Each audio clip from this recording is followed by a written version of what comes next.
Acho que é exatamente por isso que eles não poderiam sediar a Copa do Mundo. Um monte de Sim. jogador lesionado e a gente consegue ter um elenco competitivo ainda. Ele vai chegar com essa energia aí pra cima do Haaland.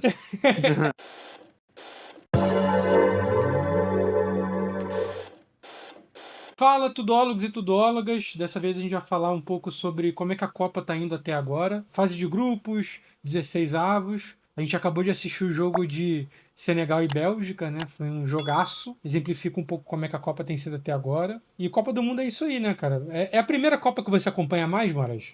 Cara, eu acho que eu nunca acompanhei tanto uma Copa quanto essa, assim. Eu já acompanhei, outras Copas, mas eu acho que geralmente nas outras Copas eu assistia exclusivamente, né, jogos do Brasil. Nessa Copa, eu não tô assistindo, né, tipo, todos os jogos nem nada assim, mas vira e mexe eu me pego assistindo algum outro jogo, assim.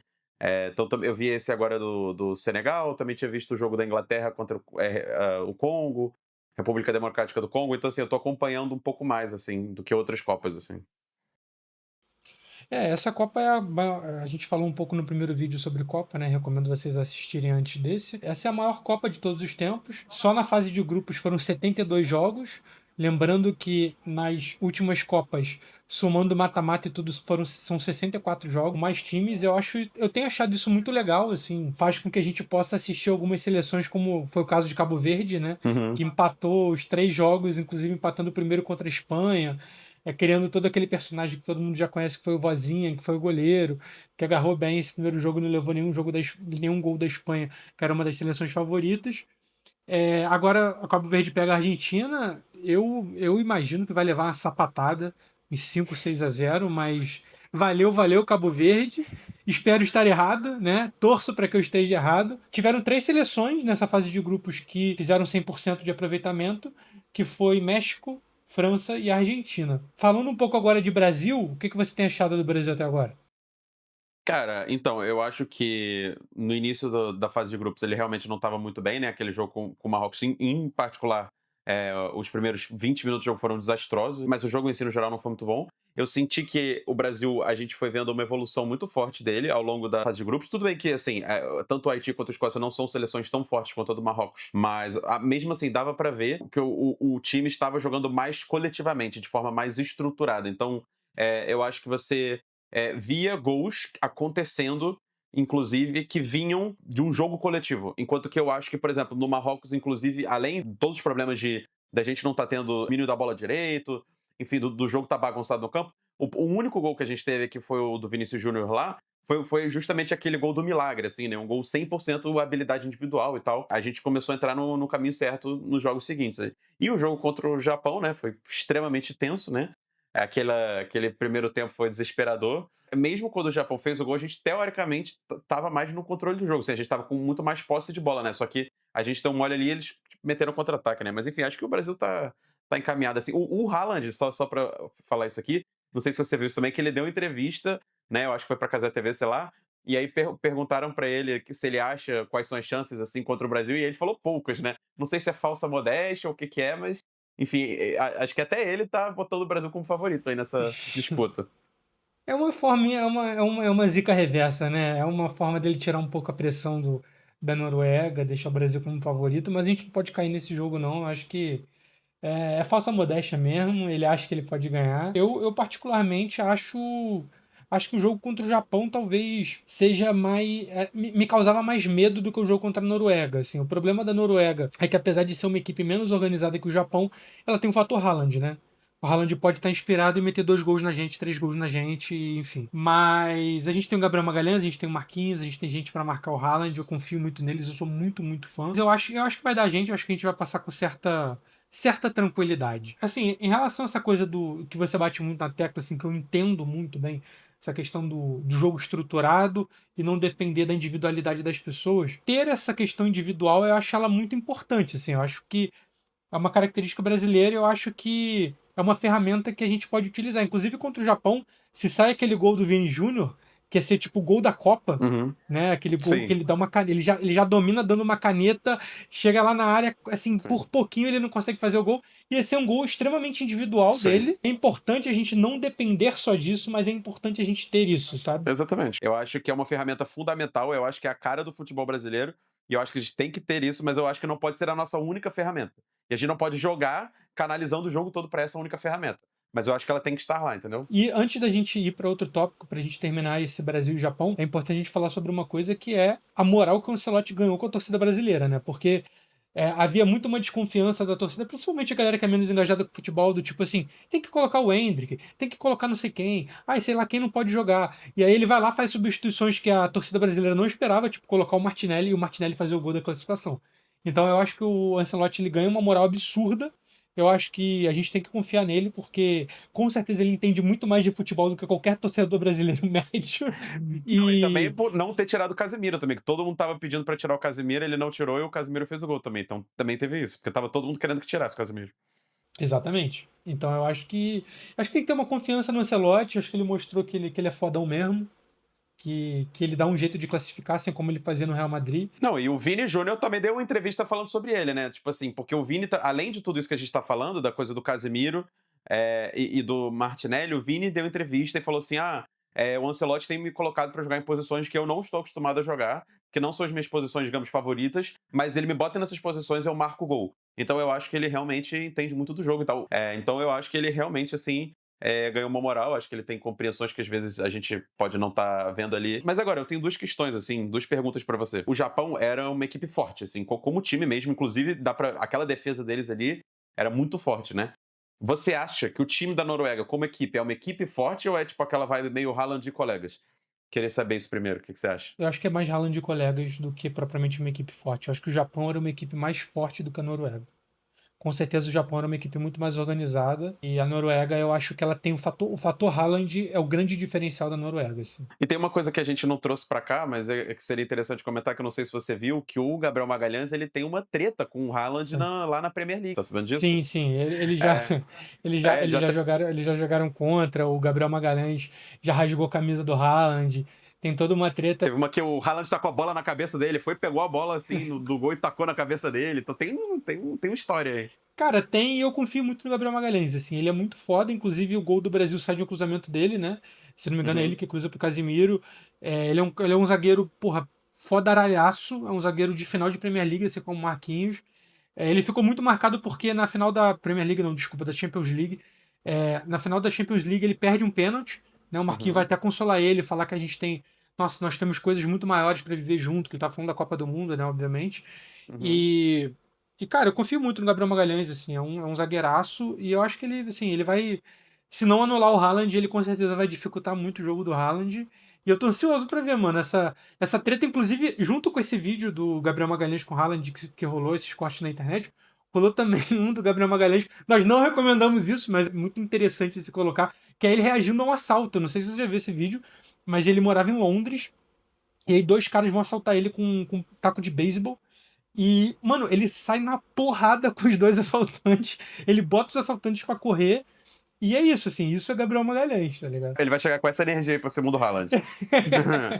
A gente falou um pouco lá no primeiro vídeo em relação ao Irã, né? Não tinha como a gente não falar do Irã, da relação do Irã com os Estados Unidos. E, cara, foi pior do que eu imaginava, assim. Os Estados Unidos colocou o Irã pra ficar no México. E a cada jogo que o Irã ia jogar, o Irã tinha que fazer o visto dos jogadores jogo a jogo, assim. Isso com certeza atrapalhou muito o desempenho do Irã, que inclusive quase passa para o 16 avos.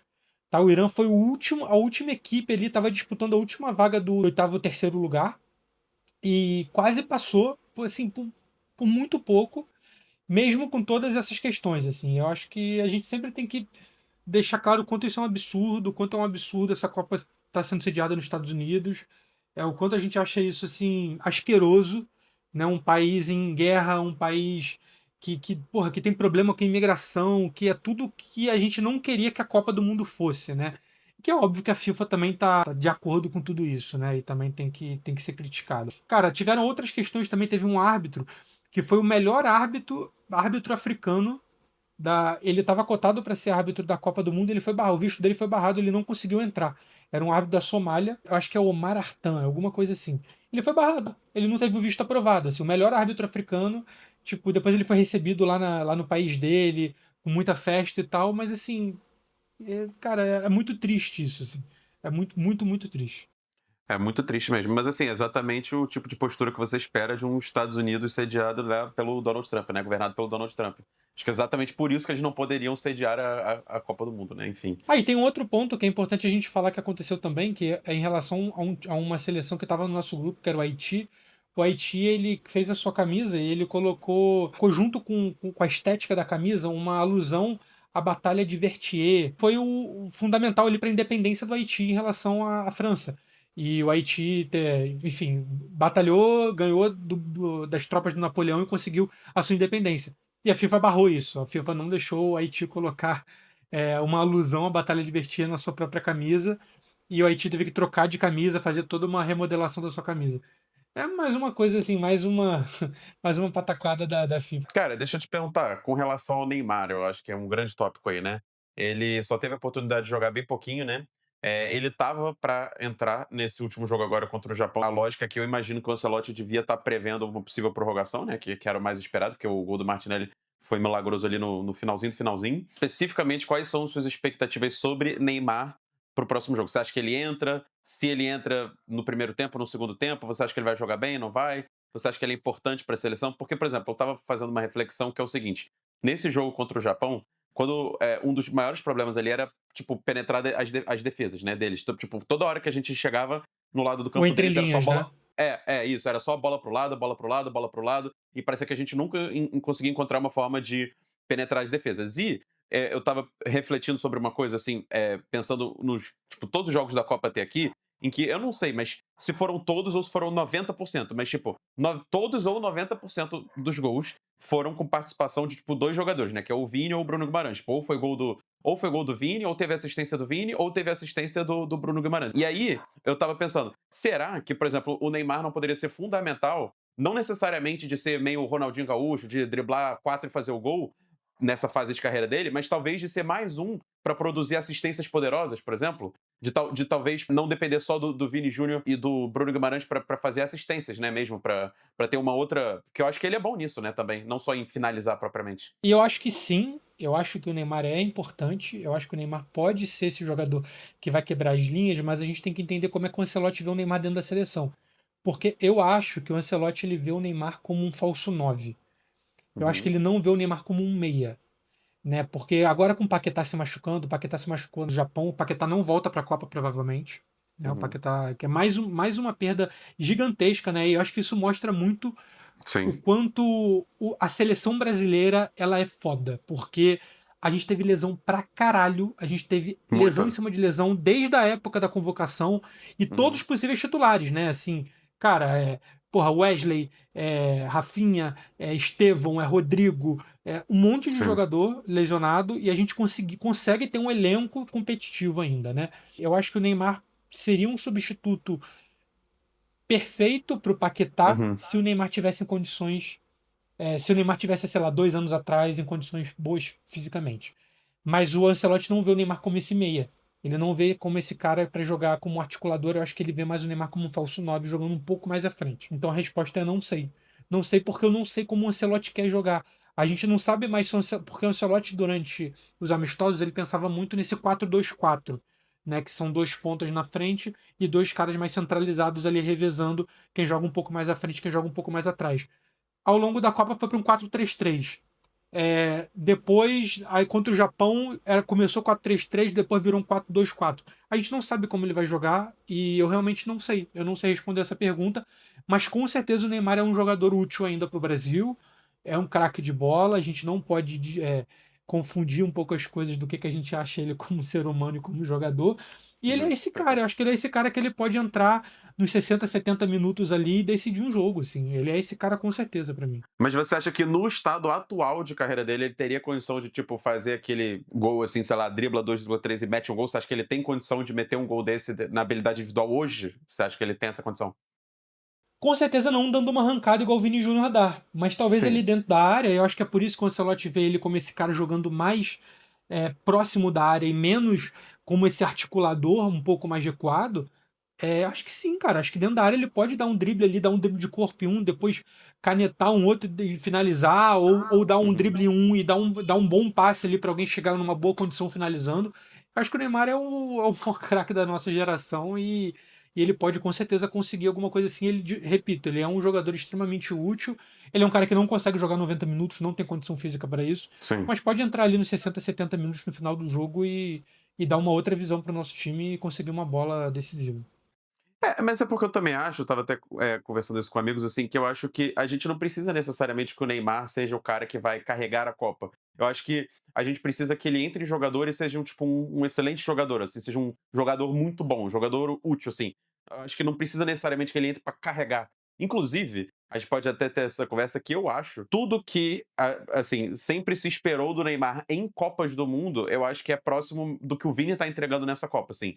Porque ele tá decidindo quase todo jogo, assim, ele tá decidindo, pra além dos gols que ele fez, muitas assistências marcantes. Teve esse gol que quase saiu, que 100% de habilidade individual, né? Ele ainda teria tido mais um gol, mas que foi anulado, né, injustamente. Enfim, então assim, eu acho que o Vini ele tá tendo, na minha opinião, uma performance que eu diria, assim, próxima, talvez, de uma performance de craque, assim. Que é esse cara que entra pra decidir todo o jogo e que eu acho que no início, da Copa, tava todo mundo falando: "Ah, mas que o Vini não vai performar, porque o Vini da Copa da seleção não é o Vini do Real Madrid, que não sei o que lá", tava tipo esse papinho, e eu acho que ele performou tão bem que eu acho que essas mesmas pessoas já entram pra assistir os jogos do Brasil esperando que ele dê uma carregada no jogo. Essas mesmas pessoas, baseado no que ele já conseguiu mostrar, sabe? Eu gosto muito do Vini, sempre gostei. Nunca achei que ele foi esse jogador ruim na seleção, como as pessoas falam. Nunca, apesar de ter essa visão das pessoas, eu não acho que ele tenha sido esse jogador aquém. A gente está falando muito de jogadores decisivos.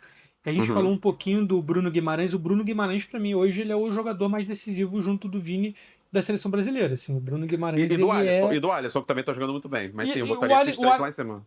O Alisson, pra mim, ele é o jogador que não daria pra pensar a seleção sem ele, assim. Sem ele, Sim, é difícil a gente pensar numa seleção que a gente sonhe com o Hexa. sim. Pela instabilidade dos outros dois goleiros que são reservas.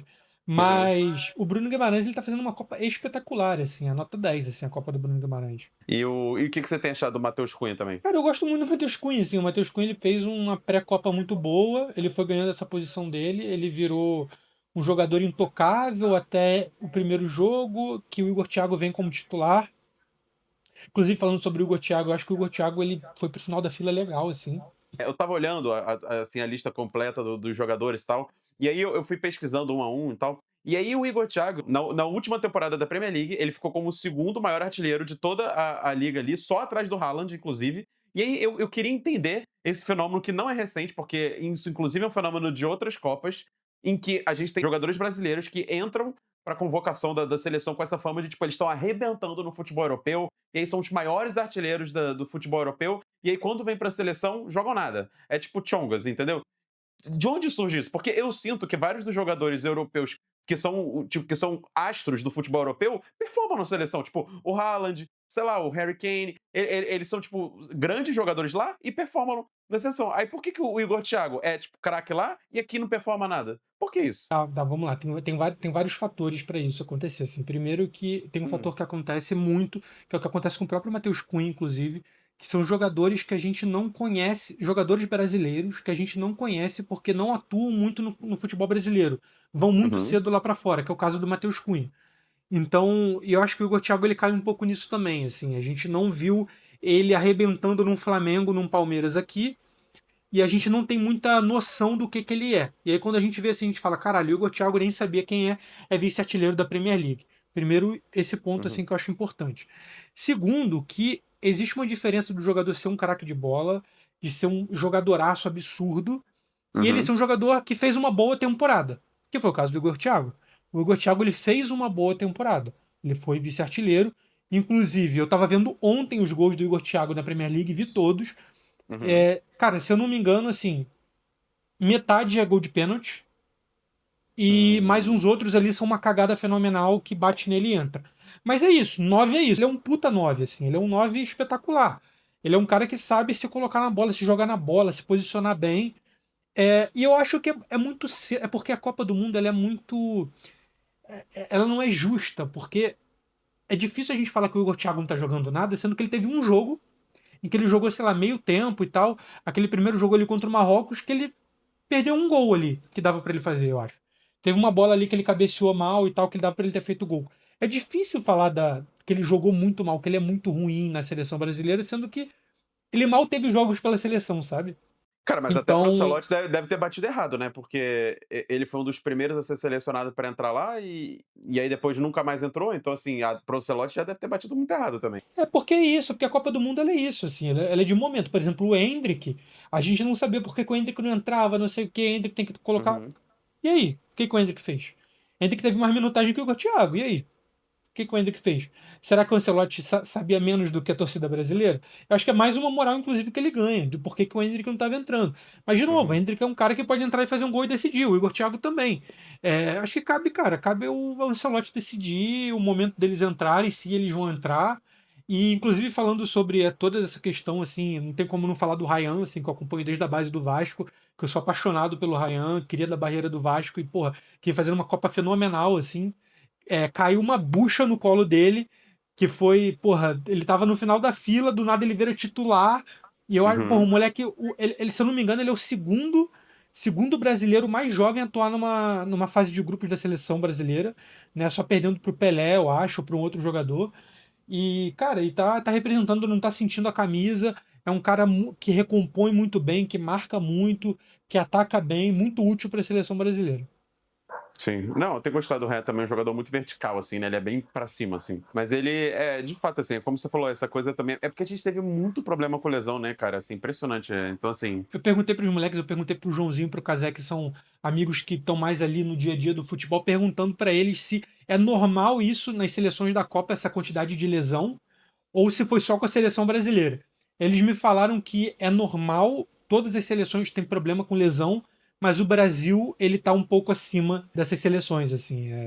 Então realmente a gente está um pouquinho à frente nesse azar com lesões. E vocês, o que vocês acharam dessa Copa? Deixe seus comentários, se inscreve no nosso canal, deixa um like. E a gente quer saber a opinião de vocês. Assim, a primeira Copa que eu e o Moraes a gente acompanha mais, então a gente quer saber a opinião de vocês. Deixa aí. Valeu, tchau, tchau.